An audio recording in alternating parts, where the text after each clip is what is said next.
there is some reward waiting for you, or there is something good going to come out of it. And you feel that whatever makes you feel good, because of that, you would like to accept that particular thing, though you may not be actually in concurrence with that idea. So, Herbert Kellman says these are the basic things which influence an attitude and change. So, these are the things that can actually energize a conflict also. Now, I don't want to go into Thomas Kellman or different styles of conflict or the roots of conflict, because I want to tell you that conflict is not just about difference of opinion or violence, because we tend to think it's violence or war or something else. It is a satisfaction or non-satisfaction of basic needs. One wants to be respected, one wants to be fed well, one wants his identity to be known, one wants the space to make a choice. One wants to live, they don't want to die. That's basic. So, of course, Abraham Maslow has identified the pyramid of needs. But what Galton says is that unless this well-being, that is food and clothing, is there, unless the person knows what he or she is living for, unless the person has the freedom for equal choice, not because of a communal thing or because of a status or because of acceptance by the society, but because everybody has an equal opportunity for an equal choice, and ultimately to live as they want to. These basic needs, if challenged, then there can be a conflict. Today, with all the media, and especially when we are confined to four walls, the media is what we rely on for information. So what is this information? Now, Russ Acroft has identified, he has actually expanded on the triangle of what is information and wisdom. What was known as data, because the previous speakers have also spoken about communication and getting information. Any media into print till the sports page at the end. But all that data, is it relevant to me? I may not be looking at reading all the data there. I only look for information. Maybe if I want to check on who's dead that day, I will look at the obituary. If I want to know what is the suicide or murder that has happened, something sensational that has happened, I would look at that news. If I want to know what is the government's policy, maybe I would look at that. If I want to look at the criticism, maybe I would look at the editorial page. If I'm a sports person, maybe I would look at the sports page. So, what is data? That is all that information, all that, what can I say? Objects lying around to be seen are there. But we only perceive what is necessary for us, and that is information. So the journalist's point of view, either in the workplace or in the place from which they have to report, what they see is a lot of data, and they have to collect the information which will be relevant. So once you collect the correct information, what happens? You have knowledge about it. I may not have known how, because the previous speaker spoke about the root cause. I'm saying maybe a communal clash, and I go there, and I have had information that these two groups are fighting there, and the police has some information. I go there.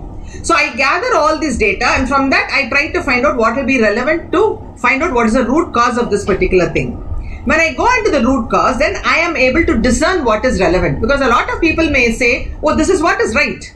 As I said earlier, the definition of conflict is a completeness, a challenge to our pretense of completeness. So I may have a lot of information, and I will gather it together to focus it as knowledge. Now, is that enough? Now, Acro says, no, it has to convert to wisdom, and for that, understanding is important.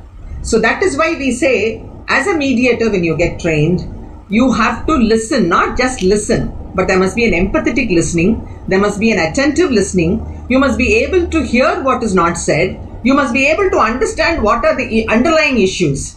Because what a journalist does when he goes into the field or when he is trying to gather information about a particular topic is he does research at first. Now, what happens to the research? It gets contextualized, because as you do research, you may find that these are the things on which I have to focus on. So when I contextualize that, what happens? I select certain information from that. And once I select that information, I understand what has to be reported. And once I understand that, and I report it after making an informed choice, that becomes wisdom. That's what Acroft is talking about. He says in that triangle, what starts as data moves on into information, And that information has to be seen as knowledge, and that knowledge, when it is focused by understanding, becomes wisdom. This is the process in mediation, because we have the parties who have different views come together and try to gather more information which is relevant for them, or clarify whatever is a problem for them. And then if there is an understanding after that, then they move on to make an informed choice. So this attitude also, as we said, needs this kind of a progress. This is especially so for media, because media has a constructive role in tackling conflict. Why? Because ideas and information are conveyed only by the media. There is a sense of reality when a journalist makes a particular statement. And the journalist, as the previous speaker was saying, when reliable or realistic journalism is, as far as that is concerned, what happens is it conveys outlooks and perspectives of the society. It does not create a negative impact, but what happens is, although there could be resistance which would attempt to encroach on the independence of journalism, but what it has to do is, because it has a vital role in the process of providing space for expression, it has to holistically convey a version of reality and voice, at that same time, voice concerns and help in understanding motives and possible outcomes. So that is why I said this underlying interest and what is not said are what energize the motives. Sometimes something else may be reflected. As I said, the attitudes are driven by so many factors, and what manifests is a behavior. And we have to, when reporting is done, there must be a conscious effort to understand what is happening there. Now, any practice, and especially so journalism, has to follow ethical principles. Why should it do that? Because you're the flag bearer of the society. You're creating the identity for the society. So, although I found it very interesting when I read that Britain doesn't have a written constitution. Now, while India has a constitution, many countries have a constitution, it is all talking about rights, right? But when the Britain decided to have a written constitution, they went for a study on that and brought out a white paper which talks about responsibilities. They focus more on responsibilities. Now, journalist is more responsible for the ethical practices in society and for social cultural harmony in the society. And so ethical principles have to be honored. The first thing is autonomy. Why is autonomy important? Autonomy is important because it gives you the freedom to choose and to act. Of course, justice is also important, but more than that, the conscious effort must be to see that whatever is done would be for the welfare and not for even inadvertently causing harm to anyone. And it should not even unintentionally engage in any action which would cause a risk or harm to anybody. More than that, it should create confidence.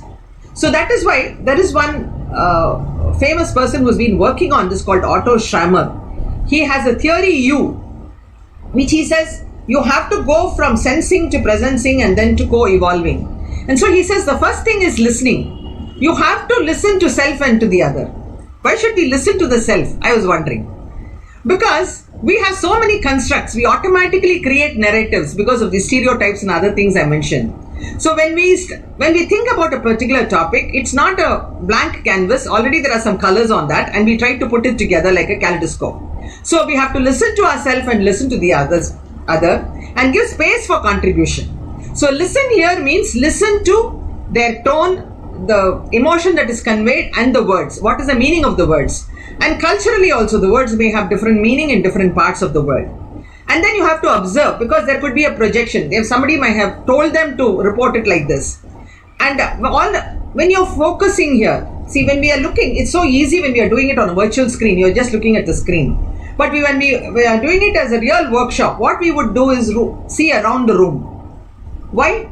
Because we want to know whether people are really observing or listening. Or unless you see that, they will tend to think, why am I going to be interested in this? The speaker is not interested in me. So I can just doze off, or I can write, or I can do something else, even talk on my cell phone. So unless you look around the room and look at all the speakers, they are not going to be focused on you. So you must have a peripheral cognition. And for journalists, it's very, very important to have a peripheral cognition. And the next thing is sensing. Why should we have sensing? Because somewhere in your gut, that intuition will create a feeling that this is right or this is not right. I remember a long time ago when I was mediating a case where this husband had come to me and asked me about, separation from his wife. Somehow I had a gut feeling and I sent him to a psychologist, and she confirmed. She said, yes, he's gay. And I realized that because he was gay, he was trying to, for the sake of the society, he had got married, but he was trying to, blame her for various things. So that sort of intuition you will always have. And so it is very necessary to listen with an open heart and mind. And will. What is will? I'm not saying leaving a will. It is your volition to do something, your volition to make an informed choice. And the next thing is presencing. Why do we need presencing? Because you have to connect it from whatever you have sensed. You have to connect to whatever has to be crystallized, whatever has to be brought to a stage where you address that issue. So what happens is, in presencing, when we start analyzing this conflict, you have listened, you have observed, you have sensed, then you put it forward before the disputing parties, or even if you have a dispute with another person, and say, okay, I think this is the issue. Now, can we focus on this? Can we have a deeper look at it? Can we observe it from outside? Can we find out more than the surface? So what happens is, once you do the presencing, then the shared purpose comes in. And once there is a shared purpose, you find opportunities. What happens when you find opportunities? There is an integration of emotion. There is you're able to deal with resistance. And then from there, what she said about collaboration will go on. So what he identifies is, he says there is a voice of judgment. Immediately when we see a particular, something that we disagree with, automatically our judgment comes in and it shuts off other kind of thinking, or even an objective look at the whole thing. There is a voice of cynicism also, because we want to take the easy way out and we think, okay, let's go, as she said, avoiding or, accommodating or something else. So there is a voice of judgment. There is a voice of cynicism. Then what is the third thing? We have the voice of fear. Because always it is us versus them, as she was talking about it earlier. We always think that our space is infringed upon, and so we don't want anybody to come into our space. So what happens is, immediately we are defensive.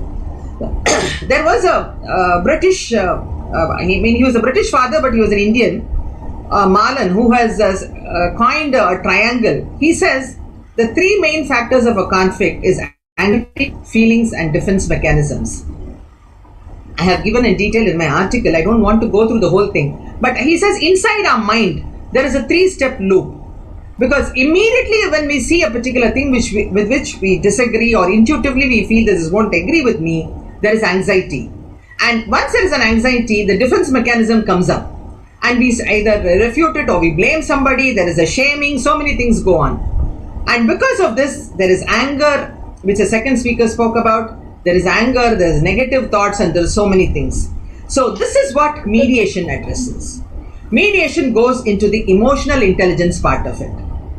Mediation is careful about looking at self-awareness, self-regulation, empathy, and social skills. That is why we have a structured process. The process talks about listening, asking the parties to explain their position, asking them to listen to the other person. And so the mediator is reframing and refocusing, summarizing the whole thing and refocusing, so that the parties understand that what has been the information that they had received so far may not be all that was. There is something more to listen to. So as a journalist, when you go into the field and there are two contesting parties and you're trying to listen to both versions, sometimes you may have to sit and mediate. Sometimes you may have to negotiate also. In both instances, it will be very helpful if you can understand that you must first find out what is the self-awareness they have. Are they able to find out what are the strengths and the limitations there? What will be the benefit if they stick on to that position? Because positions are what one takes when one believes in something. I say I have a right, so why can't I get it? As a wife will say I want maintenance. As a father, the father may say I want custody of the child. As a manager, the manager will say I want this person to work for 7 days a week. As a journalist, your institution may ask you to be on the field for 7 days, irrespective of the conditions of work. So all that could be a conflict. But then what are the strengths and limitations that you have in your work or in the space in which that conflict has arisen? It may be a wage problem also with your institution. It may be a co-journalist who is working with you in the project. And again, you have difference of opinion. So the first thing to do is to find out, if you want to mediate the whole thing, you want to find out what are the strengths and limitations. Then managing the thoughts and feelings. So managing the thoughts means you have to be objective about the whole thing, and there has to be a self-regulation. You can't be angry or hurt and pour out that emotion. There is a necessity for validation of the emotion. But after that, once the validation is done, see, all of us know that even with a subordinate who has not done what they were supposed to do, and we are very angry because they have not been responsible, and we shout. But if that person comes after half an hour, do you think you're going to be shouting at that person with the same intensity? We can't, because that part of it is already gone. That's why we say time is a healer. Okay, so that self-regulation has to come in at the beginning itself. We have to understand, okay, I'm upset this man hasn't done the work. I'll first ask him why he hasn't done it, instead of saying, I know you're always responsible. So that self-regulation has to be there. We also have to find out whether they have the courage to move on, whether they want to resolve this, whether they have the motivation, the drive to do this. Without their motivation, without their reason to move out of that conflict space, nothing can be done. See, this conflict sensitivity that the first speaker was talking about relates only to this. It's a self-awareness, self-regulation and motivation. And then if you're a mediator, you have to be empathetic, because you have to understand, but you cannot go and hug them and say, oh, I feel so sorry for you. You have to be distancing yourself, at the same time understand the emotion or the hurt that has happened, and be able to help them to move beyond that and find out what is possible. And so for that, the intrapersonal skills have to be developed, and that is communication. Now, communication is not just about, I'm talking to you and you're listening, okay? And I'm sure all of you have been listening from the beginning. And how much of this conversation can you remember at the end of the day? You will not be able to remember, because we are asked to sit for this program, we are listening. I would have listened to these earlier speakers, because I wanted to know what they are covering. I shouldn't repeat that. For you, if it is interesting, if it is something new, you will listen. Or if it is relevant to you, you will listen. Otherwise, you are also going to discard some information. Or if you are not feeling well, you are going to discard some information. So what is communication? Communication necessarily in a conflict resolution space has to be a dialogue which does not make an allegation or does not point fingers, but is an attempt to understand the perception of the others. So here we are not saying, I'm not trying to say something to prove what I'm saying. I am going to say, this is why I feel like this. This is why I think like this. So as the other person in the conflict space, when I'm listening to that with an open ear and listening to why that perception is like that, then slowly I start understanding, because there is a value structure here. There is a cognitive structure there. There is a construct which happens automatically. There is a stereotype which I mentioned. So all these things come together, and I will have to be able to discern what I should keep and what I should discard now.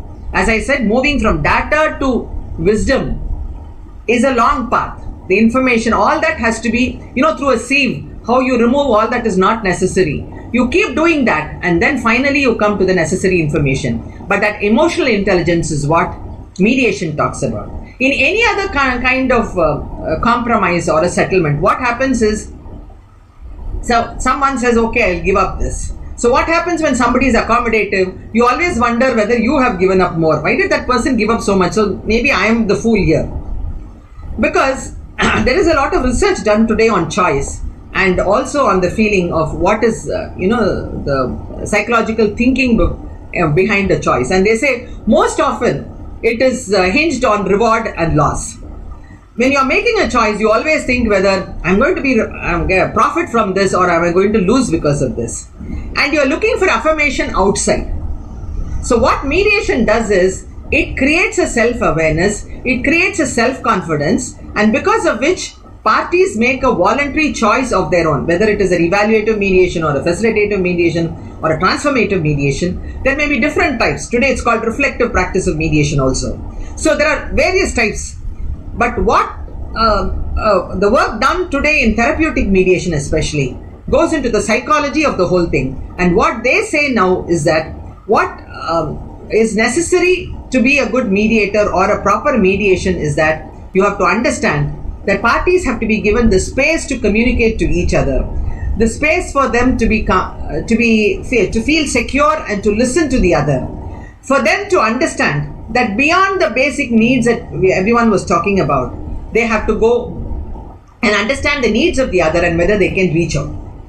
I would like to read a quote of Roseberg Legatus, who spoke about the role of media in conflict, and he says, on the discursive battlefields of already fragmented societies, the media and independent journalists play an important part in construction of realities.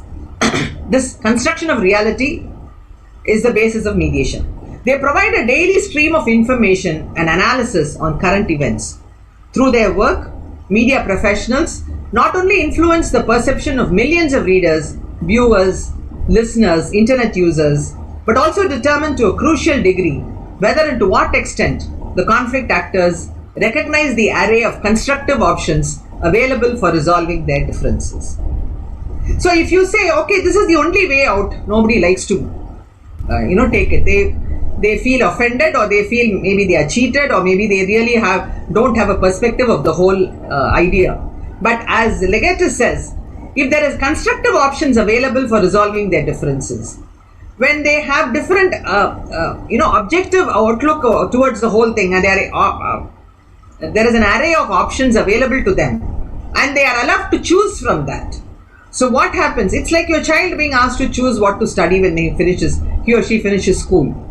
If you say you go for medicine or you go for engineering, he's not going to be happy. But you say, look, these are the courses, colleges, and these are the courses offered. Would you like to choose from this? Then what does he do? He makes a voluntary choice, and he will make a dedicated effort to learn. So that is where the volition and autonomy comes in. So media today has an important role, because as Legatus says, there is a construction of reality by the media. So it can happen to journalists in their personal space. It can happen to journalists in the space in which they are working. It can happen to journalists in the place where they have gone to gather information about the conflict. So interpersonal and intrapersonal communication is very, very important, and understanding the power structure is very, very important. Now, why is power structure important? Sometimes you may feel, okay, I've seen this conflict space, I have enough material, I can report it. But can you do it in certain spaces or time? There are certain restrictions because of the government. Today there are statutes which can restrict your freedom. The Official Secrets Act or the Digital Security Act. And sometimes you feel that you have not been given the freedom. But instead of directly opposing that, if you are able to find a way to convey the reality and at the same time not cause hatred or create a new conflict space, then what happens is this conflict sensitivity comes in there, and once a sense of security is established there, you would be able to convey holistically what has to be conveyed. So when we say that there has to be a realistic reporting, that realistic information cannot be just directly what was there. You have to gather the information, you have to choose from the information what is necessary, and then you will have to report that. So you have to understand that thinking process which goes into it, the understanding process that goes into it, the responsibility that the journalist takes in reporting creates a space which could be conducive for a realistic portrayal of the particular situation or event, and at the same time it could also challenge the governance, and because of which sometimes human rights are also violated.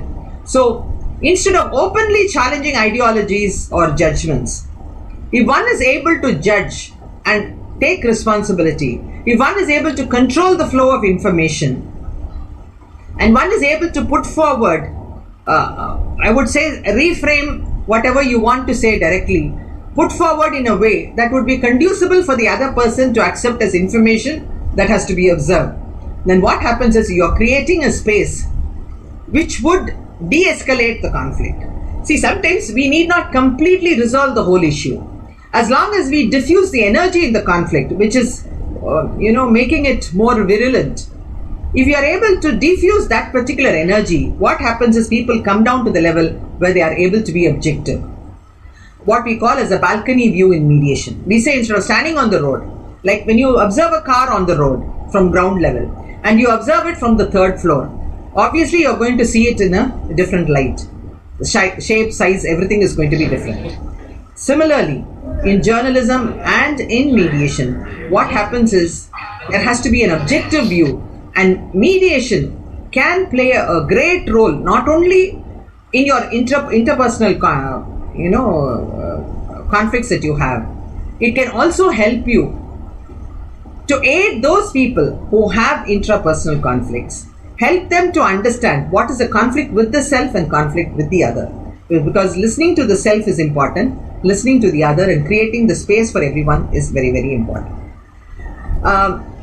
To go more into this, I would have to talk about the different aspects of mediation, but I just want to say the core factors in mediation is self-determination, autonomy, confidentiality, as it was mentioned. It's going to be in a confidential space so people trust and open up, and the integrity of the process. That is very, very important. And as long as all those factors are protected and there is no conflict with the person with whom you are mediating, and you are able to provide them the atmosphere in which they believe that they can trust and exchange information and come to a conclusion on their own, then it's a job well done. It may not end in an agreement, but at least if they've understood the situation, it'll be good. So that is why the mediation process itself is a very scientific process. It has the parties coming to the table, facing each other and stating their point of view. So we don't say tell your story. If you tell your story means that it's fiction. So you say, can you tell me how you look at the situation?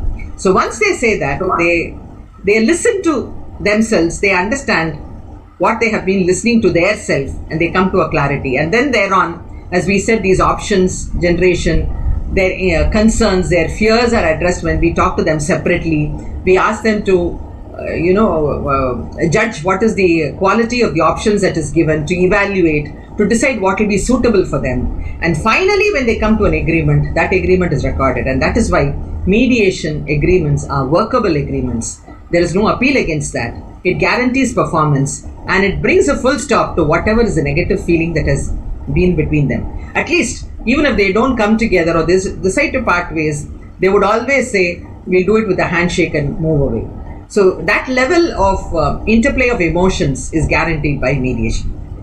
So thank you for this opportunity, and I'm so glad that this session is being conducted, and I wish that all of you do learn more about mediation, because it not only helps to be a mediator, it helps in a personal level also, because they are life skills. They are not, especially for journalists, because communication is very, very important. What is the word that you use, how you use it, the tone, if you're speaking, the tone, how you present yourself, how responsible you are in reporting a particular thing. All that builds a respect. And the most important thing in mediation or for journal or media sensitivity, I think, is responsibility. Once we take responsibility and once we understand what is our responsibility and discharge it, then harmony is bound to be there. So hope all of us can join together to bring about more peace in this world, and wishing you all the best. Thank you. Thank you, ma'am, for your wonderful, wonderful sharings and your valuable time. I believe your efforts and experiences would surely add values to our journalists in learning more about mediation. Thank you so much, ma'am. Thank you. Next, we have Ms. Priyanka Chakravarti, the Executive General Secretary of BEAMS, and she would be explaining us today about media and mediation. Well, I must say it's always a pleasure watching you and hearing from you. And till now, I have witnessed you as one of the best presentators, providing the best of your knowledge. So, Miss Priyanka, Thank you so are you much, there? Sylvia. Yes, am I audible? Yeah, you're audible. Okay. Thank you so much, Sylvia, for such generous and kind words. Good afternoon, everyone. Well, I'm really honored to be a part of such a wonderful initiative. I would specifically thanks Goswami sir for taking up such wonderful initiatives and Beams and the entire team behind it for bringing out mediation out of the forum of lawyers to people who are other professionals, because it is excessively important. And I believe that mediation, as ma'am just said, that it's not just a practice, it's a way of life. And it's definitely something that all professionals and everybody should at least come across in a positive manner, so that they could inculcate the few basic principles and sort of make the society better. That's what I could say. There's a slight change in the topic that I'm going to present. I think there was a glitch on providing the correct title. So I'm going to present today for media as mediator. My idea is, what if media starts acting as a mediator in their regular day and format of work, and try and see what are the similarities and how we could actually inculcate the process. Well, before I start this, I always share this story. It's my favorite mediation story. It's something that I would want to share with all of you today. So basically, the story goes around. There are two siblings, and they, in a household, and they have just one orange in home, and both the brother and sister, they want that orange. So they are fighting over that orange, and the father sees them fighting over it, and then father asks them what happened. So the brother says, I want the orange, and so does the sister. So what the father does is he divides the orange in exact half, and he gives both the halves to the brother and the sister. Now after some time, the mother comes in, and she sees that the children are still not happy. They're still kind of sad and bickering amongst themselves. So she asks them, what went wrong? Why are you sad, or what went wrong? So they both say, we wanted an orange but we didn't get it. So the mother then sits down with them, and then she asks the question. She asks, why did you want the orange? So the son says that I wanted the orange because I wanted to drink orange juice. She says, okay. And then she asks the sister, why did you want the orange? She says, I want the orange because I want to make a marmalade out of it. Then she realizes that for the son to have the entire orange, he just needs the pulp, which is a waste for the sister. So what she does, she advises them to exchange that. So the son gives the outer covering of the shell of the orange to the sister, and the sister gives the inside pulp to the brother. Now the son can have the orange juice that he wanted, and he's very happy, and the sister can have the peel that she wanted, and now she is very happy.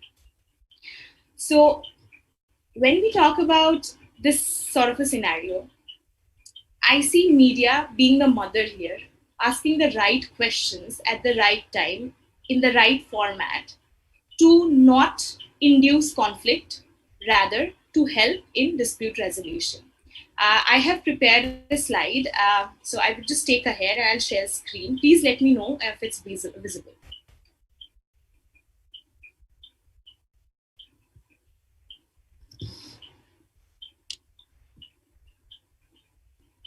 Is the slide visible? Yes, it's visible. Okay, perfect. So, media as mediator. Well, we have had such brilliant presentations since the morning regarding what is the role and what's conflict resolution, and how media should be all positive and should induce the right practices. Let us talk about media first. Okay, so earlier when we used to talk about media, it was pretty much restricted towards newspapers, news channel, radios, and and stuff like that, print media majorly, magazines and journals. But in current times, media has actually extended and put its foot out. So when we talk about news, a lot of times it does so happen that I get to know about a news or certain incident from Facebook or from Twitter. So Twitter has become like an official media broadcasting service. So the Prime Minister wants to say something to the crowd, the Prime Minister tweets something. Okay, so it has become a regular mode of channel. So, which basically means that media is kind of increasing, and likewise with its facets, a lot of chaos is coming in its way. Now, with this COVID situation, I would just want to point out something which we are all facing. I think there's a lot of happening around beating up of doctors and nurses, at least in India, I would say, a lot of times. So somewhere at certain time, probably 5 to 10 years back, we had this show called Savdhan India. It's basically a crime show যেখানে এটা বলা হয় যে কি কি ধরনের crime হচ্ছে এবং কিভাবে সেগুলোর থেকে আপনি বেঁচে থাকতে পারেন, কিভাবে আপনি ভুল না করতে পারেন। সাবধান ইন্ডিয়া মানে ইন্ডিয়াকে সাবধান করার একটা ব্যবস্থা। তো সেখানে প্রচুর এরকম দেখানো হয় যে ডাক্তাররা ঠিকভাবে ওনাদের কাজ করছেন না। তারপর প্রচুর এরকম মুভিজ বেরোয়, মুন্না ভাই এমবিবিএস একটা মুভি এরকম, সেখানে দেখায় যে ডাক্তার কিছুতেই পেশেন্টের দিকে তাকাচ্ছে না, ডাক্তার ভালো করে পেশেন্টদের দেখছে না, এরকম করে মানে প্রচুর এই ধরনের information had been passed. Now I understand that there are bad people in every profession, and there got to be, right? But that doesn't really mean that everybody is bad. Now, that sort of a mentality has now really cooked up. There are incidents where people are going to the hospitals, যেখানে ডাক্তাররা এখন কোভিডের সময় they are literally giving up their lives to work for the society. These people are going, and when they don't find a bed, now arranging a bed is not a doctor's job. It's a hospital's job, and it is also really impossible for the hospital to do it because a lot of people are getting infected. So these people are just walking in, they are hitting the doctors, they are hitting the sisters, the nurses there, and they are destroying a lot of property. This is coming from a psychology which has been created from a lot of media feed, that doctors are not doing their work responsibly, they are avoiding the patients, they are not responsible enough, and stuff like that. So this is something which is kind of made it really difficult for doctors to actually provide the service. This is an example of something which kind of went wrong in terms of representation. Okay, this is just an example that I'm sharing. At the same time, I was just listening to radio yesterday, and there's this show on radio in Kolkata coming around saying for the COVID vaccine. So they are saying this shot is hot. That is how they are promoting the vaccine. And I can say, coming from people with medical background, the vaccination has increased and escalated so well, and the entire credit goes to media, because constantly through print media, through advertisements, through radios, through news channels, through Facebook, Twitter, every format, the media is constantly promoting people to get vaccine, which ideally is kind of a dicey situation coming from a religious country like India. You expect a lot of people to not take it because we are believers of more like, if we get a cut, we would rather apply something natural, rather than going for a medicine. So in such a scenario, people taking vaccination at such large scale is an absolute credibility of media houses currently in India. Telling these two sides of the coin, basically what I mean to say is media is a very powerful medium. Okay, so how journalists present their stories, how they are bringing something up, plays a huge role in the societal structuring, and which brings around a lot of responsibility. Okay, so let me go through that. Now, over the ages, media has and have been playing a huge role in providing information. Now, media representatives elucidates, shapes, and a lot of times aggravates conflict by the incidents they choose to cover. So as I was saying, which incidents the journalists are choosing to cover, how they are choosing to cover, how they are presenting, as has been already pointed, plays a huge role. What they are saying as facts is also very important. We sometimes joke around with this sort of a thing. Apparently, there was a news channel which brought about the COVID virus in form of a cartoon, and they showed him, with different political faces or with different religious faces. So that is something which could possibly, escalate the conflict. There has been many incidents of such nature. So media has a lot of power to shape and escalate conflict. What we are trying to look here is not to do so, to ensure that media, instead of escalating conflict, acts as a mediator and helps dive down that conflict. Now, what is media? So, media basically refers to the communication channels through which we disseminate news, music, movies, education, promotional messages, and other data. Well, as I said earlier, it was just news, TV, and magazines, but currently it's all over the social media. It's Facebook, Twitter, Instagram, and everything. We recently had a story where a Zomato delivery guy was charged by a lady saying that he had come with the late delivery. Zomato is basically a food delivery service in India. So you can order from the app and the food gets delivered to your place. So the lady said that the guy got in late for the delivery, and then because she denied to pay for the late delivery, he hit her. She made an entire story on social media and it went around through entire Instagrams, and people started bullying the Zomato guy. Then it got took upon, and the Zomato person then said, and there were footages later on found that the lady did this entire drama and nothing had happened. So this sort of judicial trial that is happening at the current times is not something that we want to have. Okay, so it's kind of a dire misuse of media happening at the current times. Exactly, this is what we are hoping to avoid and make better of. These are very small conflicts that I'm talking about. We will later come to conflicts and genocides, which has been actively started by media. We'll get to that. So in the last 50 years, the media influence has grown exponentially with the advance of technology, and many people are totally dependent on media currently. We do see, if you're traveling in public transport or something like that, you will see everybody going through the news channels and news feeds, and people actually depend on that.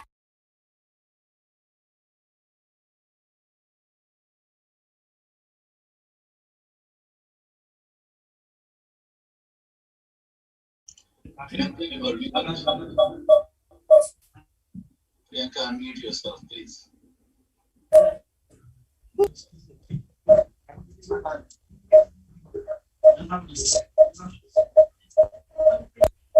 Hello, am I audible now?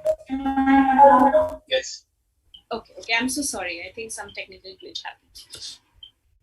So now the digitization of the news industry has basically led to a compression of time and space, which basically means that we see news images of demonstration riots or coups within minutes of the occurring on the street. Okay, so basically there is no time lag between the reporting and the happening.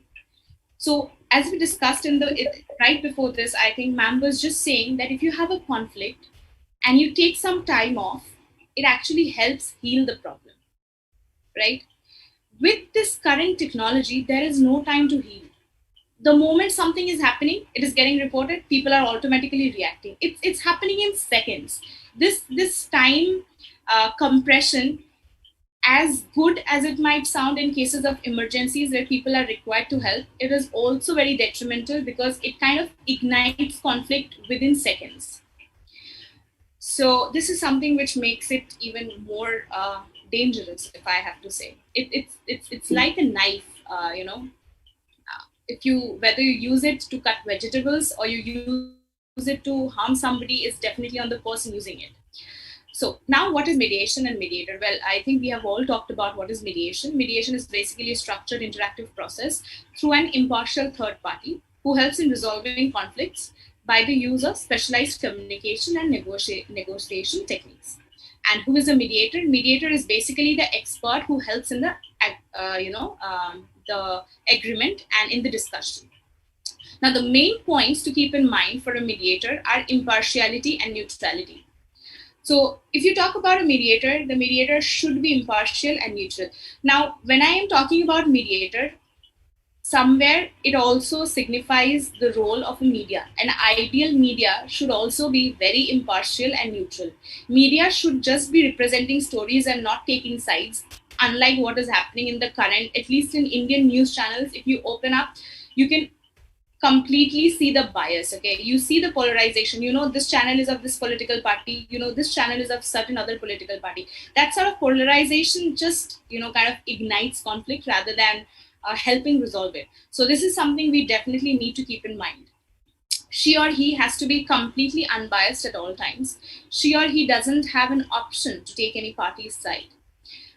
Her or his foremost task is to act as a catalyst between the parties. Now, when we say act as a catalyst, basically means as a catalyst to peaceful discussion and not as a catalyst to conflict. And he or she should ideally not give his or her opinion on the case. These are the vitals of a mediator, which I think pretty much resonates with that of a perfect media as well. Now, with the international news agenda controlled by the world's major media giants, it has become crucial to develop and strengthen the media at local level. As I said, we all know if you actually open up a news channel, you kind of already know who owns the channel. So with that, we kind of need more freelance media at the local level who is reporting real stories and who is reporting better stories, the positive ones. Also, there is something that I would just want to share. It's a bit out of context, but I think it is also pretty much true for Bangladesh. And this is a starking difference that I noticed. I was briefly in New Zealand for about 2 years. There, when we read a newspaper, the headlines would always be some good news. Okay, so you turn the first 2-3 pages of a newspaper, it'll make your day. There would be some new invention, something good happening, some positive events. And in the last 2-3 pages, you will have what is bad is happening, if there's a crime which has been reported, or something which could panic the people, or anything like that.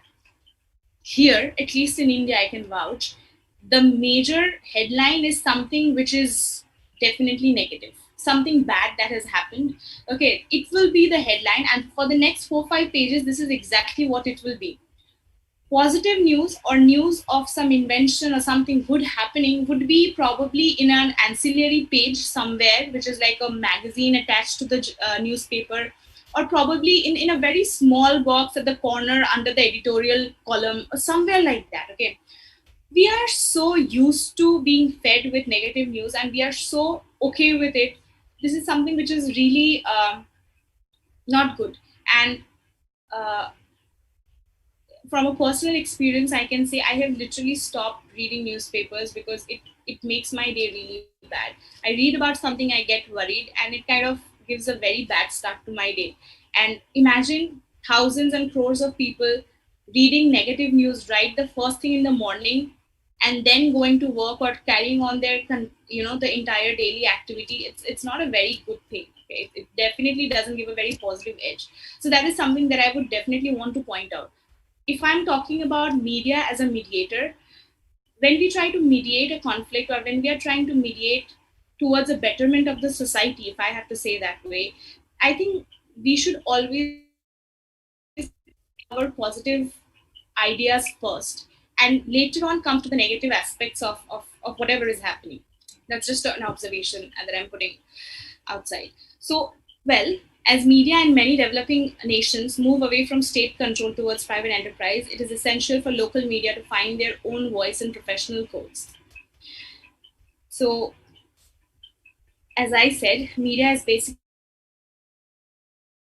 sword. It can be a frightful weapon of violence when it propagates messages of intolerance, or it could also be used to resolve dispute. Then the information it presents is reliable, which respects human rights and represents diverse views. It's the kind of media that enables a society to make well-informed choices, which is the precursor of democratic governance. It's a media that reduces conflict and fosters human security. This is from BBC Policy Briefing. I think it's 2005. Now, what are the negative usage of media? So let's talk about how media has actually inflicted conflict in the past. I'll talk about a few examples. Number one, Hitler had used media to create an entire worldview of hatred for Jews, homosexuals, and other minority groups. For close to 25 years, Streicher had educated the Germany people in hatred and incited them to the persecution and extermination of the Jewish race. I'm sorry. The propaganda which Streicher carried for close to 25 years was chiefly done through the medium of his newspaper as the editor of Der Summer, and later several other provincial journals.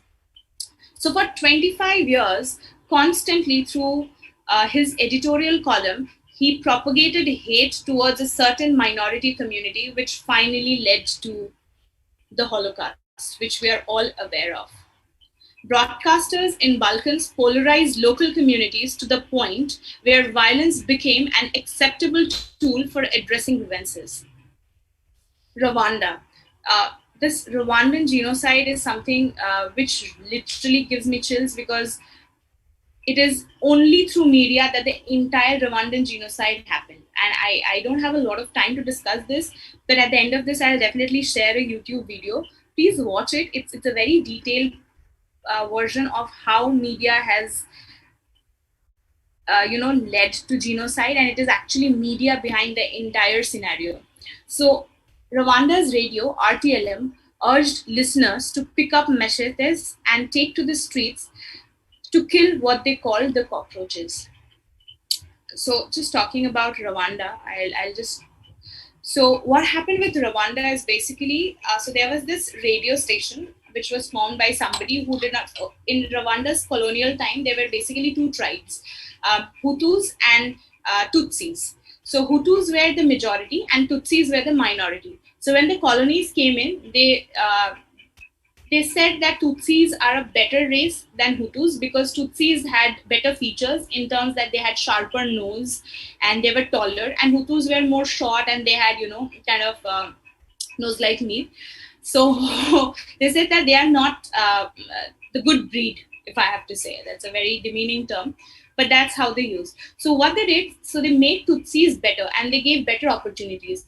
Now, once the colonies left, the prime minister that was first elected was Hutu, a Hutu prime minister. And Tutsis were actually inflicted with a lot of, discrimination, because they were the preferred class of the colonies in that manner. But this was all going. There was a minor difference, and people were not going too well, but there was nothing major in it. So this radio station RTLM started, okay, and it started as a basic radio station where they started, playing songs which are very good. So they played really amazing songs for approximately 2.5 years constantly to gain attention of people. And once there was a lot of audience that this radio station had, they started promoting hate or violence through that. So they would play a song, and in between they would say that these are the Tutsis are the bad people, our country would be better without them. Rwanda deserves people who could stand up for their motherland and not people who would prefer the colonists or something like this. And they would put it in between the songs, and it was just so terrible that when people actually went out, if you see this particular photo, I know it's not a very clear picture, but you can see this man is holding a kind of it's just a knife for cutting the grass. They have killed people brutally. So he's holding that sort of a knife, and he's holding radio. So here also you can see the man is holding a radio. Radio constantly kept motivating. It kind of hypnotized the entire society, and it was one of the biggest genocides that has happened, okay? More than 3,000 million people died in over a period of 100 days, just 100 days. So this is what radio did. And the sad part is, when people were killing, they had the radio on and there were songs playing. So while killing, these people were actually dancing to the tune of those songs. Just imagine the brutality to it. I mean, you're killing somebody and you're dancing to a song in the background because the song is playing, and in between there are hate speeches coming in. So it's just terrible. Okay, so what happened in Rwanda is an ideal example of how media should not be. Okay, and it is okay to have freedom of speech and expression, but it also has to be governed, and there has to be a policy behind what, until what extent can you have, freedom of speech. Another example I'll just give you, it's a very recent one from my own life. So I received a call from my friend who is in US, and she called me up at pretty late at night, and she said that, "Are you okay, Priyanka?" I was like, "Yes, what happened?" She said, "No, in Bengal there's a lot of violence happening. I just wanted to know if your family is okay." So after elections in Bengal, which happened recently, a few months back, the entire national news started saying that the minority community of Bengal has started killing the majority community. Now, it is as sad as it is. Electoral violence does happen after elections. There is a violence, and it is very sadly unavoidable. And it happens in rural part of the state, but it was never so that people would actually get concerned. That is exactly how national media was saying. I literally got calls. People called me up and they were like, Priyanka, ঠিক আছো কিনা, বাড়িতে সবাই ঠিক আছে কিনা, কলকাতায় তো লোকজনকে মেরে দেওয়া হচ্ছে, বাড়ি পুড়িয়ে দেওয়া হচ্ছে, মহিলাদের হ্যারাস করা হচ্ছে, কি হচ্ছে? And in reality, on ground, nothing was happening. At least in Kolkata, nothing was happening. I can't talk about the rural parts of Bengal, but nothing was happening. So it is exactly this sort of media coverage that we don't need. It is exactly this sort of journalism that would be the last thing on the plate. Okay, so that's what I would want to say. So to everybody who is out there, I understand being a journalist, it's very difficult because a lot of commercial plights come in. You have the big advertisers and commercial people who are actually paying, because we don't pay much for listening to the news, right? But there are media houses who are paying these news channels, so you can't get without their grip. And I understand all of that, but somewhere I think if you could not polarize people, or if it's more truth than assimilating facts, it would be much better. So Rwanda is a classic example of media leading to conflict, but there are many other examples where media has actually helped in keeping peace, and that is exactly what we want to highlight. And that is exactly the kind of scenario where we can say that media is acting as a mediator. So this, right after the Rwandan massacre and all of it, so Radio for Peace Building Africa started. Okay, so it started as a NGO in 2003, and it was an international non-profit organization, and they were established in a lot of African countries. They worked in mobilizing mass communication. They worked towards training journalists in conflict resolution, and how to present their stories and how to represent it so that they do not harm somebody else's sentiments, and they keep on carrying. So till date, they have actually trained more than 3,000 members, and they are doing really well.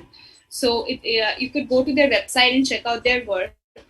They are doing explicit amazing work, and it is commendable. So they are basically taking the media away from the negativities, and they are telling people how they could make the countries better, and the societies, and media can help the societies to avoid the conflict. So RPFA has promoted peace in its area of operation through levels of collaboration that is established between government and media and civil society. It has increased the ability of radio stations to identify the underlying causes of war and conflict, increased the public's access to policy information, and used media to foster communication between policymakers and the civil society within the state, among other achievements. So basically, it's acting as a mediator between the government, the civil societies, and the people in reality. Okay, so RPFA is doing a wonderful job, and I think RPFA is actually wearing the shoes of a mediator, if I have to say in that manner. And another beautiful example from India is Man Ki Baat. We had that sort of a campaigning happening for our Prime Minister, Shri Narendra Modi. So for him, we had that, and he connected to a lot of people from various rural villages, and he caught up to them. So there was like Man Ki Baat, and so the idea was the Prime Minister would sit in a place, in a coffee shop, in a tea shop, local tea shop. He would be drinking tea, and he would be connected to some other people in the rural areas, and those people will actually put up their grievances right to the Prime Minister, and the Prime Minister will look into it, and his cabinet of ministers will look into it. So this was a wonderful initiative that was done by the media, where exactly media was playing the role of a mediator. As I said, instigating the conversation, bringing in the real issues to be dealt with. Okay, so this is exactly the sort of behavior and the sort of presentation where we say that media is acting as a mediator. Now, when we talk about this, there are two concepts that I want to touch base with. One is peace journalism. So according to Lynch and McGoldrick, peace journalism is when editors and reporters make choices of what stories to report and how to report them, which create opportunities for societies at large to consider and to value non-violent responses to conflict.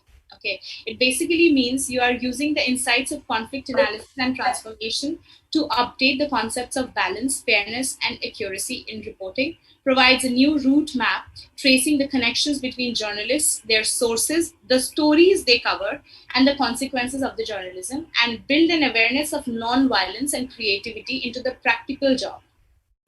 Okay, so peace journalism is something which I think we can all adhere to. As I said, now it's an age of social media. So even when I am reporting something from my life incident, I would want to ensure that I abide by the essence of this peace journalism concept, where I represent the story in a way which is not harmful, which is not conflicting, or which is not instigating somebody. Okay, even that mere reporting of a story in terms of an idea of a peacemaking will actually help build the bigger picture that we are trying to have here. Then peace building. The Carnage Endorsement Commission on the Prevention of Deadly Conflict of 1997 defined peace building as the structural prevention which consists of the strategies to address the root cause of deadly conflict. Okay, so all of this was kind of happening after the Rwandan massacre. And the peace building attempts to encourage the development of the structural conditions, attitudes, and the modes of political behavior that may permit peaceful, stable, and ultimately prosperous social and economic development. So, peace building is basically to provide security, to establish socio-economic foundations of long-term peace, to establish the political framework, and to generate reconciliation. This is excessively important. Media plays a huge role in reconciliation. Reconciliation basically means once the conflict is over, now the two parties in most chances will never talk. If you have a fight with your friend, with all possibility you will not talk to your friend. Maybe you will not do anything to harm that person, but you have a distance in your mind, okay, which you create. So to reconcile that, it is excessively important. So media plays a huge role in reconciliation, okay. And this is something which is also very primal to peace building. Now, let me just look over what is the role of a mediator. Okay, when I am talking about mediator, I would also request all of you to try and get the essence of the role of media as well, because if I say so, it's mediator is basically media and ter. So the word is automatically inside it. So we don't have to define it further, saying that it's a part of this process. Now, what is the role of a mediator? Convener. The mediator may assist in contacting the other parties to arrange for an introductory meeting, right? So you kind of break the ice. The media can break the ice and bring two parties on the same platform to have a dialogue in a peaceful manner. Mediator. The mediator educates the parties about the mediation process, other conflict resolution alternatives, issues that are typically addressed, options and principles that may be considered, research, court standards, etc. So the role of a mediator is to given those positive inputs regarding what should be the process and what is the research behind it and what is happening. So in terms of this, for a media, when you are trying to bring two people into a dialogue, you can always give your positive feedbacks, which doesn't mean you're putting up your opinion. At no point should media be putting up their opinion, but you can always have those suggestive words, and you can reframe a sentence and put it forward in an indirect manner, saying that this is something which looks better for all of us, or something like that. Okay, so the role of a mediator is that of an educator, and I think that of a media is too as well. So then communication facilitator. The mediator seeks to ensure that each party is fully heard. This is also excessively important as a media person. You cannot be presenting the story of one side. It should always cover the story of both the sides, so that both the parties should feel heard. Then translator. Translator is also something which is very important, because a lot of times out of anger or in certain emotional distress, we end up saying something which is not really great, So the mediator basically translates and basically it reframes something like that. I'll just give an example. Say A and B are at dispute, and A says to B that, A says to B that there's a dispute over a car. So A says that how dare could you hurt my car? You know how pricey it is. So when A says something like that, maybe the mediator can reframe that, saying that what A means is A is hurt because of the damage done to his car, as it cost him a lot to own that. Now this is something. This is the sort of a rephrasing where you're not blaming anybody, but you're also putting up the problem which is at hand. This is exactly something that we need from the mediator and from the media. Now, asking for questions, okay? So the mediator probes issues and confirms understanding to ensure that the participants and the mediator have a full understanding. Just jump back a bit to the orange story where the mother asked the right question, okay, as to why did they want the orange. So this is exactly what a mediator needs to do, and this is exactly what we expect out of a media to be doing, to ask the right questions, okay, so that the understanding gets better and everybody has a better place to decipher for the issue. Process advisor, the mediator comes to be trusted to suggest procedures for making progress in mediation discussions, which may include caucus meetings, consultation with outside legal counsel. So mediator will not give his or her opinion, but it can also always provide certain advice in suggestive manner. They could always separate the session if they think that it's getting heated. They could put them in different places and suggest for a legal advisor to come in or something like that. So this is something which we also expect out of media. They are the angel of realities. This is something which we are definitely lacking in today's reporting. The mediator may exercise his or her discretion to play devil's advocate with one or both parties to the practicality of the solutions they are considering or the extent to which certain options are consistent with participants' stated goals, interests, and positive intentions. It basically means that the mediator will showcase the reality that if the parties keep on going in the way they are going, let's say they are too heated and they are saying I'll hit you, or I'll charge you in the court of law, or I'll drag you to the court, something like that. The mediator should act as a mirror and say, listen, this is exactly where you stand. If you go to the court, you're going to lose more, or something like that. Not in this brutal manner, of course, in a different process, but this is exactly what a mediator is supposed to be doing. Also, it is supposed to be acting as a catalyst, which we all know, the one who's instigating the discussion, and is a responsible detailed person. The mediator manages and keeps track of all the necessary information, writes up the parties' agreement, and may assist the parties to implement the agreement. Okay, so if we talk about responsible detailed person for media can always look back and keep tracking the story and the progress of the story and see where it took, and finally, if people are at ease or out of the conflict. So now, media as mediator.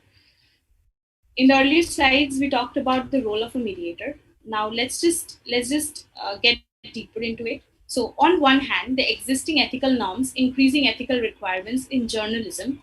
On the other hand, the necessity of marketing media products creates situations where media has to deal with its profit-making agenda on one end and that of a mediator towards conflict resolution on another end. Now, mediation presents a dialectic process where the institutionalization media is involved in the general circulation of symbols of social life.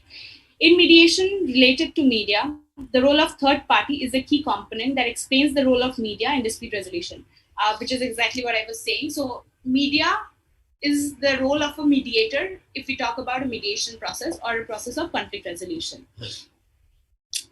Now, what are the different types of disputes that media can tackle? Okay, primarily there are two, which is what I have stated. So there's an intercultural dispute. So using information and communication is essential to provide space of different cultures to express themselves freely, in accordance with its own rules, is critical in promoting mutual understanding between people and between cultures. The media have the ability to facilitate intercultural dialogue. This is excessively important, and I keep on saying that most of the time the disputes happen is because media is not recognizing the differences between the culture. Okay, it is very important that media hears both the culture properly, puts up the story from both the sides, and gives a good ear and a good listening space to that. Now, a Canadian journalist, Ross, believed that conflict mediation is an extension of the functions of contemporary journalism. It works as a communication channel that counteracts misperceptions, analyze conflict, identify interest, suspend disbelief, etc. Journalism follows, in this case, international standards of ethics such as accuracy, impartiality or balance, and social responsibility. Right? Now, national civil conflicts. Media could also help in avoiding national civil conflicts by wearing the shoes of a mediator. So the peaceful resolution of national civil conflicts is in great part a communication process. Media must provide for and encourage of communication that channels civil conflict away from the open war into what is called a cultural negotiation. And we'll just get back to real examples of this happening in the next slide. The media can provide information citizens regarding major events of importance for decision making so that the citizens can actually take part and influence the policy making, right? So let's just kind of summarize as to what we understood for media as mediator. So the principles of sound mediation are basically the principles of sound journalism in an idealistic world. So for media, it basically covers and spreads useful information, thereby helping in the process of tackling conflict. Mediator also manages conflict and helps disputants resolve. Media, by helping to identify and communicate people's basic interests and needs, helps shift from position to interest, asking the right questions. Mediator does the same. Media covers incident from neutral viewpoint. Mediator does the same. Media does not refer to or direct towards a final verdict or outcome. Mediator also does not ever do that. Now, just two small examples of positive outcome. On 14 November 1977, the CBS News anchor Walter conducted separate interviews with Egyptian President and Prime Minister of Israel, which led directly to Egyptian President's historic visit to Jerusalem. So it's a peacemaking process that media did. In 1985, Ted Koppel hosted the first formal conversation between representatives of the African National Congress and the supporters of the apartheid system in South Africa in a series of programs on ABC Nightline. So these are brilliant, positive examples of media acting as a mediator and playing a role in peacemaking and resolving disputes. Now, what are the possibilities for media to mediate? Facilitating mediation by neutral intervention. So how can media mediate basically? So you could be like a third party and you can interview parties and receive information through general public. And by listening to the parties, providing the link between opposing parties and giving them, so basically giving a proper ear to both the sides and also acting as a watchdog for integrity of communication process. Arranging the favorable conditions of communication. Now, this is excessively important. There has been an example where there are two polarizing parties. One was given to sit on a chair in a newsroom. Okay, so one was given to sit in a chair and another was sitting on the sofa. That discussion led nowhere and it created a complete conflict on also ever. So such sort of things has to be avoided. If you are bringing two people, you have to ensure that the room is proper, much like a mediation room. The seats have to be same. It has to be of the same height, same structure. You have to make them sit in the similar manner at the same distance from yourself so that they don't feel that you are taking side of either of the parties. Okay, so this is excessively important. Now, journalists create conditions.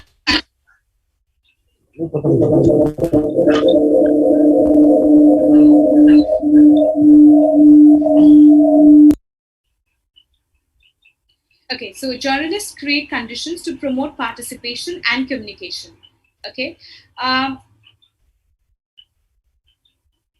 Now, the most important thing, and it is excessively important, I'll end off with this, is the difference between media and mediator. And this is the only and the biggest difference. Mediation happens in a private room, in a private sphere where people feel way more safe, not judged by anybody. So it's much more easier in terms of job.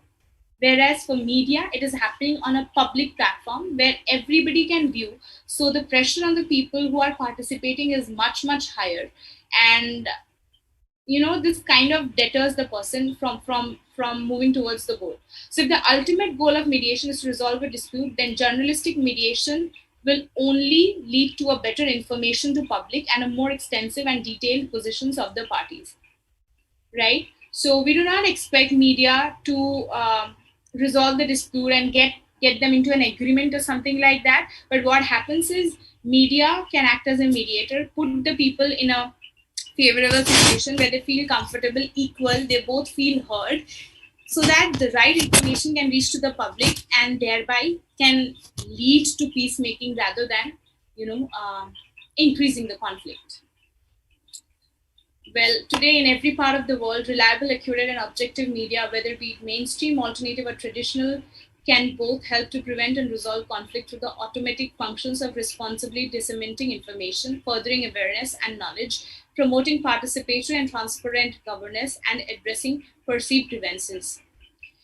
Okay, in the same vein, inadvertently or overtly propagandistic media may equally fuel tensions and exacerbate conflicts, which in extreme cases, like in Rwanda, may directly result in genocide. So that is it. The emphasis on the role of mediator of media is based on the potential impact on the audience and is a guideline for a proper and responsible journalism in the era of globalization. Well, that shall be all from my end. Thank you so much for being such a. I'll just give me a moment. I think I'm stuck with this.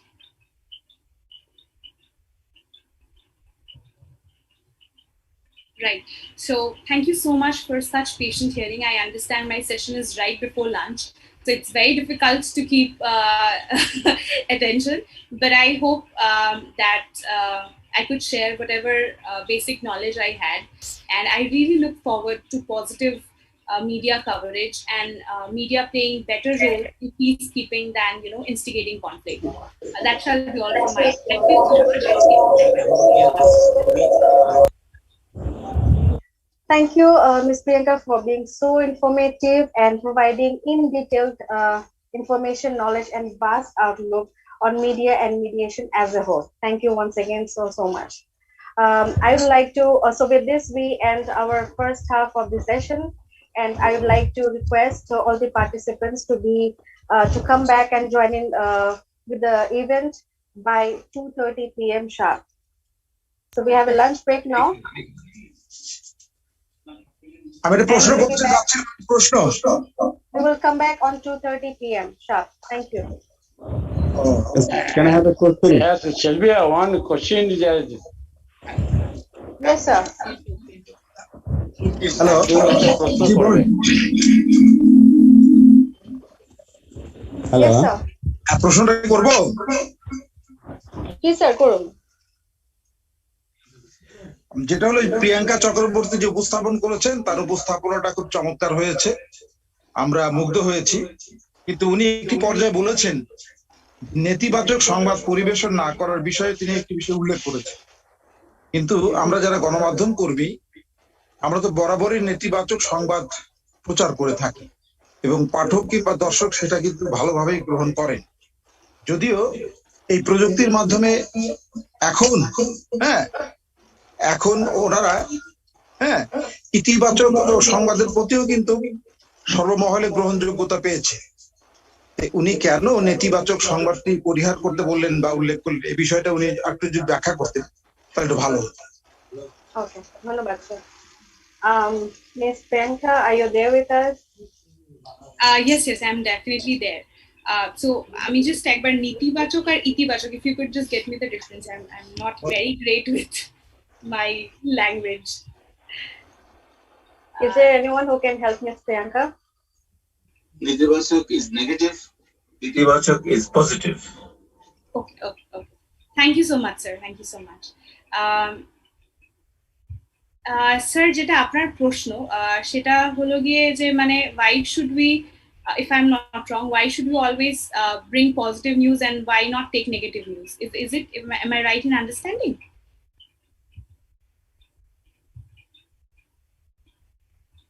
নেতিবাচক সংবাদ পরিহার করতে বলছি।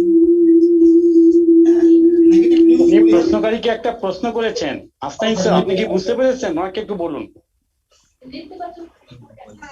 Priyanka, I think what he is asking is that what he's saying is that news media is always more often giving negative news items, Right. information, and the people, the readers, the consumers like that. So this is what they want to hear and see. And Right. why are you saying do not publish negative information? Okay. Thank you so much, sir. Thank you for the clarification.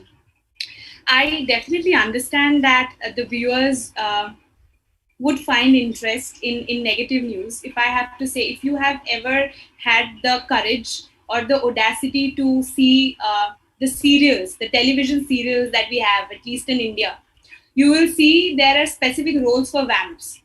যারা negative role করেন ওনাদেরকে কিন্তু অনেক বেশি লাইমলাইটে রাখা হয়, ঠিক আছে? মানে সে কি করছে সেটা নিয়ে লোকজনের মানে ইন্টারেস্টটা বেশি। আমি এটার পিছনে কি একটা সোশ্যাল বা সাইকোলজিক্যাল কন্ডিশনিং আমি সেটা আপনাকে বলতে পারবো না, এটা আমার এক্সপার্টিজের বাইরে।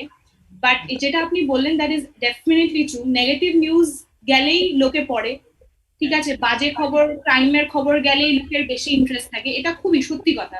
But at the same time আমি এটাও বলতে পারি যে যদি ধীরে ধীরে এই প্যাটার্নটাকে চেঞ্জ করা যায়, আমি জানি একদিনে এটা সম্ভব না। সাডেনলি একটা নিউজ পেপার যদি হঠাৎ করে ভালো খবর ছাপতে শুরু করে তাহলে নিশ্চিত ওই নিউজ পেপারটাকে কেউ পড়বে না। বাট ধীরে ধীরে যদি প্রতিটা নিউজ পেপার ধীরে ধীরে এই ট্রান্সফরমেশনটা করে যে বাজে খবর যেটা খারাপ হচ্ছে সেটা তো রিপোর্ট করতেই হবে, স্বাভাবিক ব্যাপার সেটা, কিন্তু তার সাথে একটা ভালো খবরও যাতে দেয়, অ্যাটলিস্ট ফার্স্ট পেজে যাতে একটা পজিটিভ নিউজও থাকে। আমাদের কোনো নিউজ পেপার আমি এখন অব্দি দেখিনি, অ্যাটলিস্ট ইন্ডিয়াতে আমি বলতে পারবো, যে প্রথম পেজে কোনো ভালো খবর দেওয়া থাকে। সব সময় কোথায় কি খারাপ হলো, কার কি বাজে হলো, কোথায় কি অ্যাক্সিডেন্ট হলো, কোথায় কি ক্রাইম হলো, এটাই সব সময় থাকে। এইটা বাদ দিয়ে এই যে কোভিড নিয়ে যে রিপোর্টিং হচ্ছে, সমানে বলা হচ্ছে এত লোক মারা গেছে, এত লোক মারা গেছে, কত লোক যে রিকভার করেছে এইটা নিয়ে কিন্তু কোনো কথা হয় না। কত জায়গায় যে লোকেরা নিজে থেকে গিয়ে এই যে এত লোক এত ভালো কাজ করছে, প্রচুর লোককে আমি জানি যারা প্রচুর লোককে দান দিয়েছে, প্রচুর লোককে সাহায্য করেছে, এই খবরগুলো তো কোথাও না কোথাও দরকার। মাই আইডিয়া রিপোর্ট ক্রাইম বা যেটা খারাপ হচ্ছে সেটাকে রিপোর্ট না করা, but I need all of you, এটা আমাদের প্রয়োজন as a society in whole, যে আমরা পজিটিভটাকে ধীরে ধীরে আগে যেন আনি। একদিনে সেটা হবে না, এক বছরে হবে না, হয়তো 20, 25টা 30টা বছর লেগে যাবে আমাদের সেই জায়গায় পৌঁছাতে। But somewhere we could start to have one positive news on the front page, one positive news somewhere, so that যখন সবাই সকালবেলায় উঠে প্রথমবার নিউজ পেপারটা হাতে ধরে বা নিউজ দেখে, তার যেন দিনটা একটা ভালো খবর দিয়ে শুরু হয়, সুখবর দিয়ে যেন দিনটা শুরু হয়। That's all I'm trying to request. Priyanka, আমি শেয়ার করতে পারি?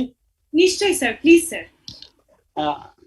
যে বন্ধুর প্রশ্নটা অত্যন্ত সুন্দর প্রশ্ন আর কি, সেই বন্ধুকে উদ্দেশ্য করে বলতে চাই যে আমার কথার মধ্যে দিয়ে একটা কথা কিন্তু বলেছিলাম যে সাংবাদিকতার যে ধরনগুলো রয়েছে, বিশেষ করে অনুসন্ধানমূলক এবং প্রহরীমূলক, অর্থাৎ ডগ জার্নালিজম,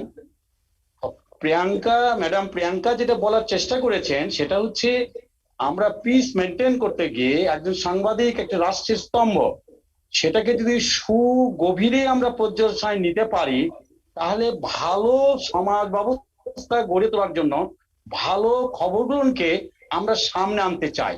সে কারণে কিন্তু আমার বক্তব্যে একটি কথা বলেছিলাম যে সাংবাদিকতার ধরন সমূহ প্রতিষ্ঠিত নীতিমালার আলোকে আমরা যদি আত্মস্থ করতে পারি তবে জনগণ কি নিয়ে চিন্তা করবে, কি নিয়ে কথা বলবে, সেটা গণমাধ্যম ঠিক করে দেয়।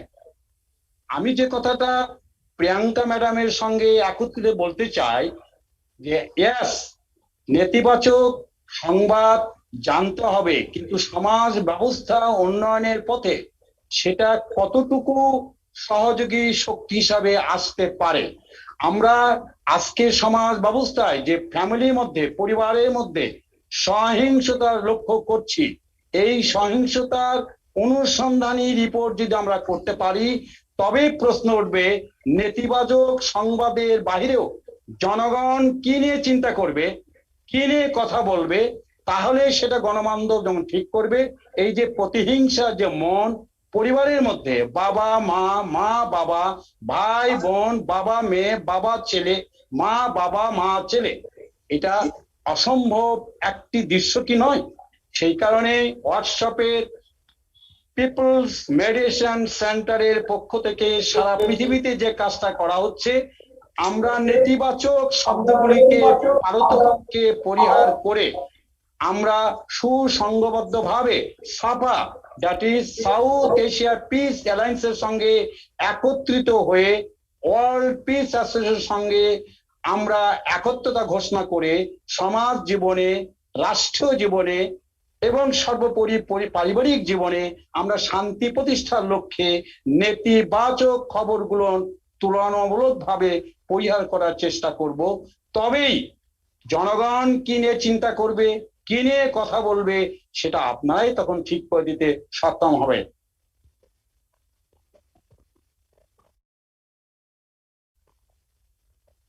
Yes, Priyanka? Thank you sir. Any more? আর কিছু?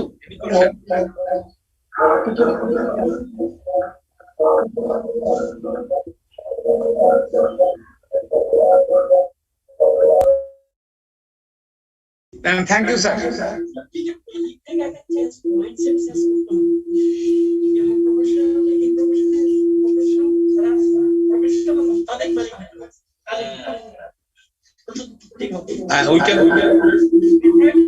আমরা 2:30 যাতে ইন করতে পারি।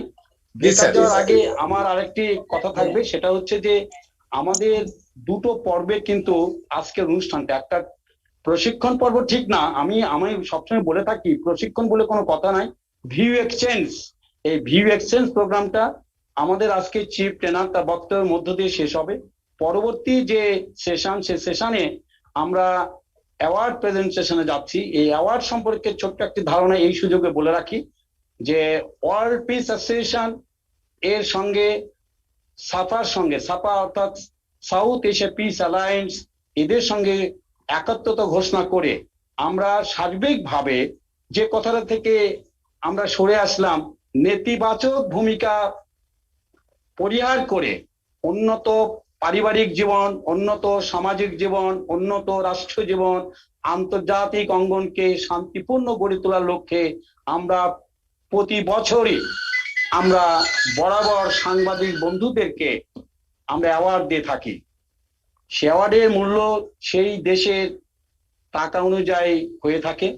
তো আজকের যিনি অ্যাওয়ার্ড পাচ্ছেন, এটা কিন্তু তিনি দাবি করেন নাই, এটা কিন্তু বিএমসির সঙ্গে একত্রিত হয়ে ওয়ার্ল্ড পিস অ্যাসোসিয়েশনের সঙ্গে একত্রিত হয়ে আমরা কিছু রিকোয়ারমেন্টসকে এক্সচেঞ্জ করে আমরা কিন্তু অ্যাওয়ার্ড নির্বাচন করে থাকি।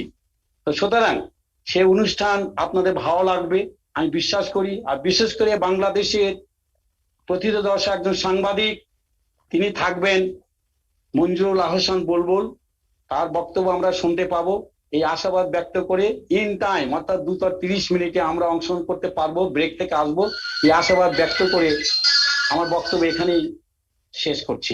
ধন্যবাদ। ধন্যবাদ আপনাকেও। Thank you, sir. Thank you, Priyanka ma'am, and also thank you, Khandakar Mohammad Rafiq Hasnain, sir. So we are getting back by 2:30 p.m.